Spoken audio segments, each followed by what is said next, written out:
अस्सलाम वालेकुम। सहाफ़ी प्रोग्राम में मतीउल्लाह जान और आज मेरे मेहमान एक बहुत बड़े सियासी और मजहबी सियासी जमात इस्लामी के नौ मुंतखब अमीर जनाब हाफ़िज़ नईमुर रहमान।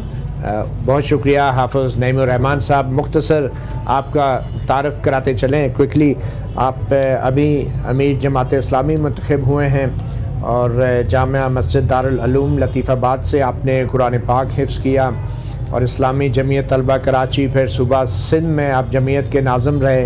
1998 में इस्लामी जमीयत तलबा का नाज़िम आला यानी मरकज़ी सदर मुंतखब हुए। 2 साल इस्लामी जमीयत तलबा के नाज़िम आला रहे। 2013 में पहली बार अमीर जमात इस्लामी कराची मुंतखब हुए। 8 फरवरी 2024 के आम इंतखाबात में इलेक्शन कमीशन के मुताबिक ऐलान शुदा जीती हुई सीट ये कहकर छोड़ दी कि वो मुखालिफ उम्मीदवार से 1000 वोट से हारे हैं, इसलिए उनका ज़मीर गवारा नहीं करता कि वो ये सीट कबूल करें। और आखिर में ये बताते चलें कि जमात इस्लामी की इस वक्त कौमी असम्बली में कोई सीट नहीं है और सिंध असम्बली में 2 हैं, खैबर पख्तूनख्वा में असम्बली में 3 हैं, जबकि बलूचिस्तान असम्बली में 1 नशिस्त हैं। तो हाफ़िज़ नईमुर रहमान साहब, बहुत शुक्रिया सहाफ़ी प्रोग्राम को आपने वक्त दिया। सबसे पहले तो ये बताएं कि माशाल्लाह से बहुत लोग आपने इकट्ठे कर लिए, फिर भी अंदाज़न कितने लोग होंगे आपके धरने में?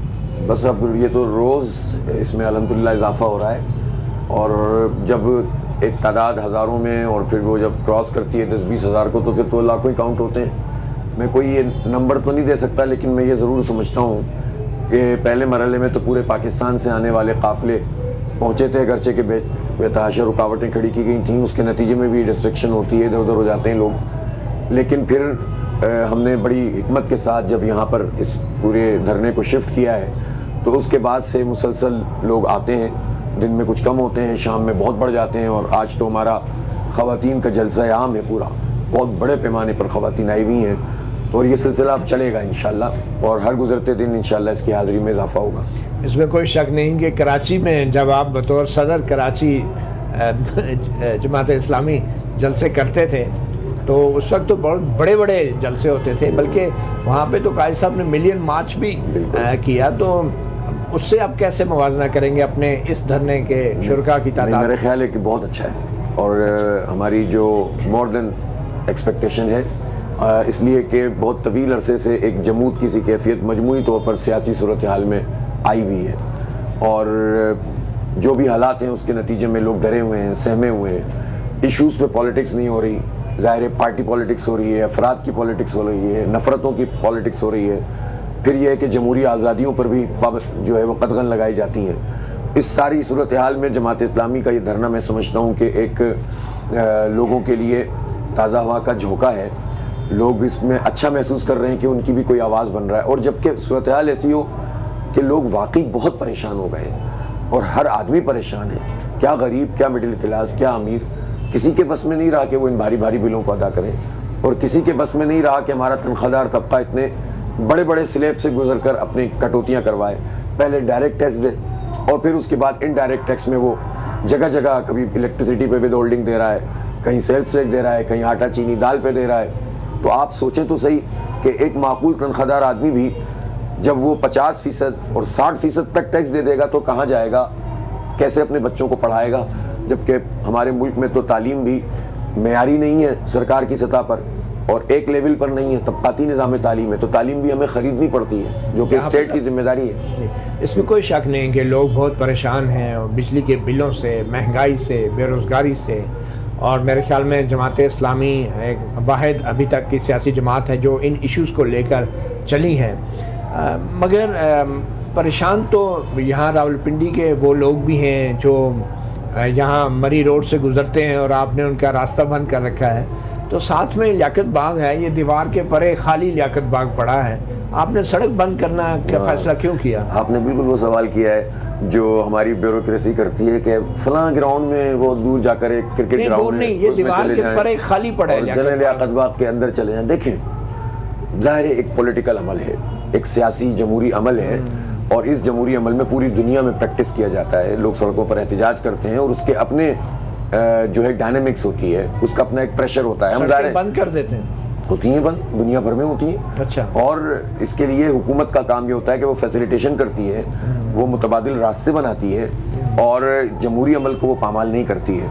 ये तो उन जगहों पे होता है कि जनाब अच्छे बच्चों की तरह आप जाकर उस ग्राउंड के अंदर जलसा कर लें कि जब तमाम हालात दुरुस्त हों, तालीम लोगों को मिल रही हो, सेहत बुनियादी मिल रही हो, और उसके बाद लोग डायलॉग कर सकते हो, पार्लियामेंट अपना काम कर रही है। यहाँ तो पार्लियामेंट ही फॉर्म 47 वाली है, तो ये क्या काम करेगी अपना।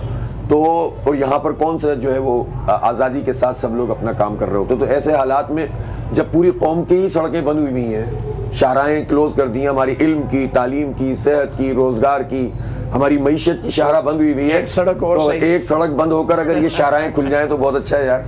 चलें, अच्छा लियाकत बाग भर नहीं सकते थे आप? नहीं, लियाकत बाग को जब भरना होगा वो भी भर देंगे। जमात इस्लामी से कोई चीज़ भरना वरना कोई मसला नहीं है, ये आपको पता है। चलें, ये बात तो दुरुस्त है, वैसे भी आपका बड़ा तजुर्बा है। अब ये बताएं कि आपकी जमात बड़ी खुशकिस्मत है, PTI जो आपसे बज़ाहिर बड़ी जमात है, उसको मैंडेट भी बड़ा मिला, आप भी इसको मानते हैं, और आपसे ज़्यादा आवाम के और वोट के मैंडेट की इज़्ज़त कौन करता होगा? आपने तो अपनी सीट भी छोड़ दी, जीती हुई सीट। तो PTI को ऐसे इजाज़त नहीं मिली, आपको जो इजाज़त मिल गई है, आप में जमात इस्लामी में ऐसी कौन सी खास बात है जो PTI में नहीं है? अच्छा, एक बात तो ये है कि उनको अगर इजाज़त नहीं मिली तो मैं तो ये कहता हूँ कि इजाज़त मिलनी चाहिए, सीधी बात है। और आप देखें ट्रैक रिकॉर्ड, जब भी PTI के ऊपर कोई बुरा वक्त आया तो PTI के लोग तो जो भी बोलते हैं, लेकिन हमने उस पर आवाज़ उठाई, उनका निशान लिया गया, हमने बात की, गलत हुआ।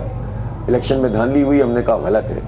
वो पीछे हट गए फॉर्म 45 के मुतालबे से और री-इलेक्शन की बात कर रहे हैं, लेकिन हम अभी भी उन्हीं के लिए बात कर रहे हैं, इसलिए कि सबसे बड़े बेनिफिशियरी तो वही होंगे। अगर 2/3 मेजोरिटी हो, मैं मानता हूँ इस बात को कि PTI ने 2/3 से भी ज़्यादा मेजोरिटी ली है, और अगर फॉर्म 45 की बुनियाद पर फैसला हो तो वो सबसे बड़ी पार्टी बनकर आ जाएगी। लेकिन वो खुद उनके कुछ लोग, मैं नहीं कहता कि पार्टी पॉलिसी है क्या है, अफराद क्योंकि कई हिस्सों में वो सोचते हैं, इस वक्त उनकी लीडरशिप का ही प्रॉब्लम है कि मेन लीडर नहीं है, तो पार्टी जो है वो उस तरह से समझ में नहीं आता, कभी कुछ कभी कुछ।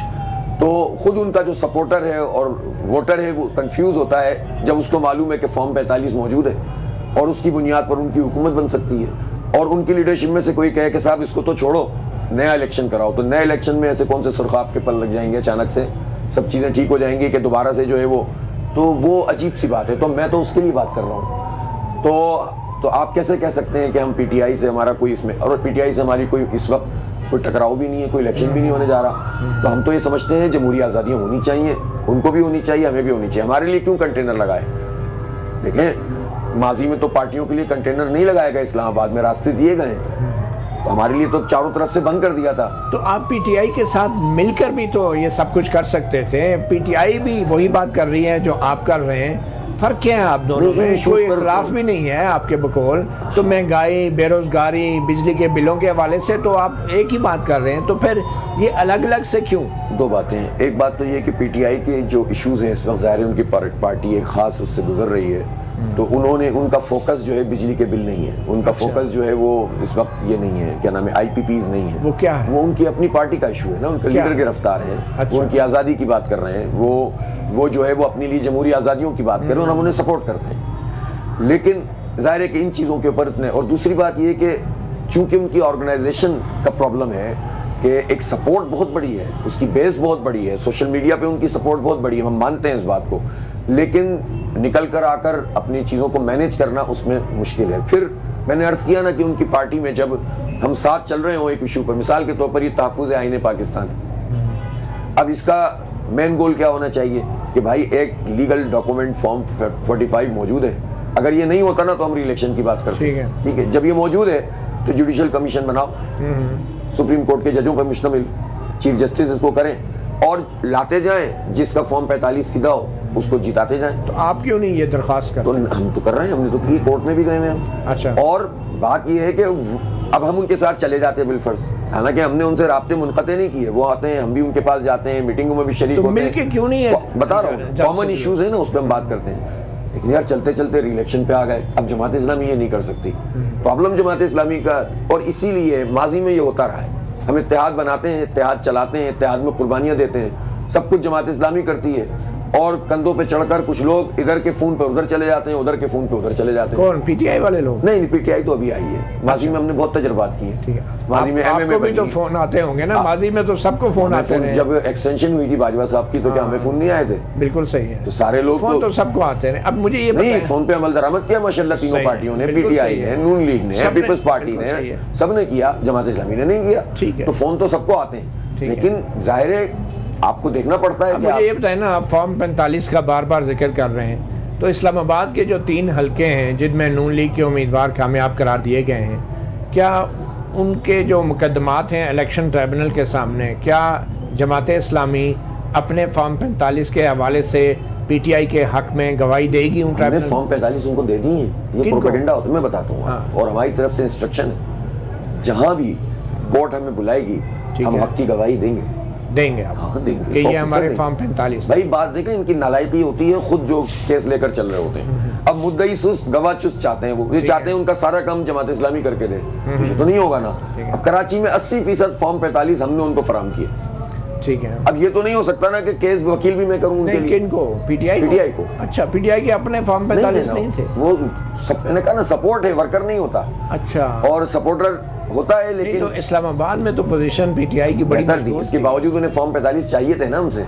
आपसे नहीं चाहिए थे, वो सिर्फ आपकी तस्दीक चाह रहे थे। दे दिए ना। उनके फॉर्म 45 और आपके फॉर्म 45 का नतीजा एक जैसा है। दे दिए। वो आपसे मांग तो नहीं रहे थे फॉर्म 45 ना, ऐसा उनके अपने थे, वो सिर्फ तस्दीक चाह रहे थे। नहीं, बाज़ औक़ात कम भी पड़ते हैं। अच्छा, मुझे यहाँ का नहीं पता इस्लामाबाद। आप ये कह रहे हैं कि आपने भी पीटीआई को कुछ फॉर्म 45 उनके कम थे तो आपने फराहम किए? मुझे इस्लामाबाद का एग्जैक्ट नहीं पता कि कम थे या नहीं थे। कराची का तो मैं जानता हूँ ना, मैं था वहाँ पे। ठीक है, तो वहाँ तो हमने, अच्छा फिर हमने वहाँ तो ये तक किया। अच्छा देखें, जो स्मार्ट लोग होते हैं ना, वो अपना काम अच्छी तरीके से करते हैं। उनकी बात सीटों पे लोगों ने कहा यार आप फॉर्म 45 दें, हमने दे दिए।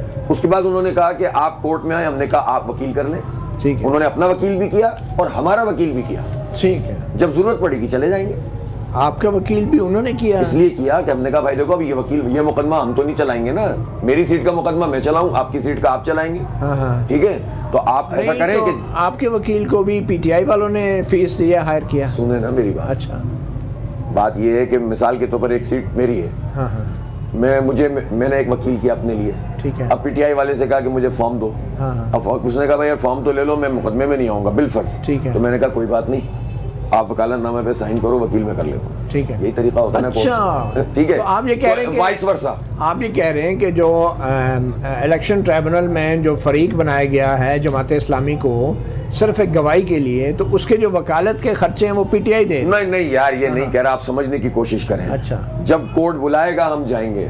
ठीक है, ठीक है। लेकिन वकील स्मार्ट लोग क्या करते हैं? स्मार्ट लोग ये करते हैं कि अरेंजमेंट अपनी पूरी करते हैं जब उन्हें केस लड़ना होता है। ठीक है, मसला पीटीआई के साथ ये है कि जो लोग बेचारे फॉर्म 45 का केस लड़ रहे हैं, ठीक है, उन्हें एक दिन में पता चला कि फॉर्म 45 तो कोई मसला ही नहीं है, री इलेक्शन होना चाहिए। ठीक है, तो पहले उसका जवाब तो दें, वो हमसे तो बाद में पूछें। चलें, ये बात जबरदस्त है। एक छोटी सी ब्रेक लेते हैं और ब्रेक के बाद फिर हम आएंगे उन मुतालबात की तरफ जो कि जमात इस्लामी इस धरने में बैठ के हुकूमत से कर रही है, और बज़ाहिर मुज़ाकरात जो हुए हैं अभी तक उनमें काफ़ी पेशरफ्त भी हैं।